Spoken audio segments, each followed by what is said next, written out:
একটি কবর, কিন্তু সেটি সোজা নয়, অদ্ভুতভাবেই বাঁকা। ঝিনাইদহের এই কবর ঘিরে ছড়িয়েছে নানা রহস্য।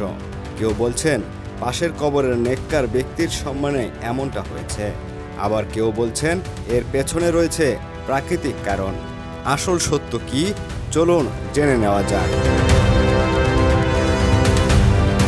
ঝিনাইদহে একটি বাঁকা কবরকে কেন্দ্র করে সামাজিক যোগাযোগ মাধ্যম ও এলাকা জুড়ে ব্যাপক আলোচনা সমালোচনার সৃষ্টি হয়েছে। কবরটি কেন এমনভাবে বেঁকে গেছে তার সুনির্দিষ্ট কারণ এখনও কেউই নিশ্চিতভাবে বলতে পারে না। তবে ঘটনাটি ঘিরে নানা ধরনের ব্যাখ্যা ও জনশ্রুতি ছড়িয়ে পড়েছে।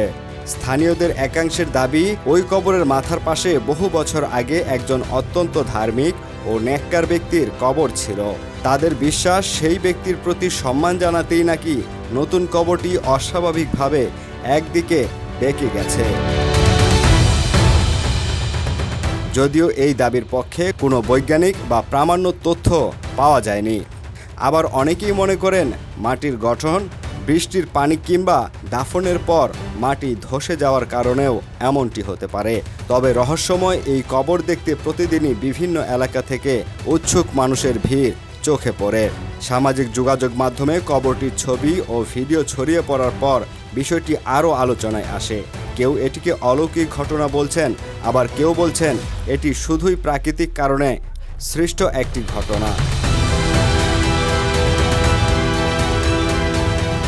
এলাকার সচেতন মহল ও ধর্মীয় ব্যক্তিরা এ বিষয়ে গুজব বা অতিরঞ্জিত বক্তব্য থেকে বিরত থাকার আহ্বান জানিয়েছেন। তারা বলছেন, প্রকৃত কারণ যাচাই না করে কোনো ঘটনাকে অলৌকিক বলে প্রচার করা উচিত নয়। বর্তমানে রহস্যময় এই কবরটি ঝিনাইদহের মানুষের কৌতূহলের কেন্দ্রে পরিণত হয়েছে।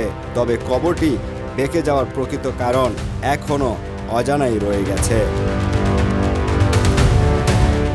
বিশেষ দ্রষ্টব্য, উপরের নেককার ব্যক্তির কারণে কবর বেঁকে গেছে বিষয়টি স্থানীয় জনশ্রুতি বা বিশ্বাস হিসেবে উপস্থাপন করা হয়েছে। এর পক্ষে কোনো প্রমাণিত তথ্য নেই। ইফতেখারুল আলম সজীব, ঝিনেদা টিভি, বার্তা কক্ষ।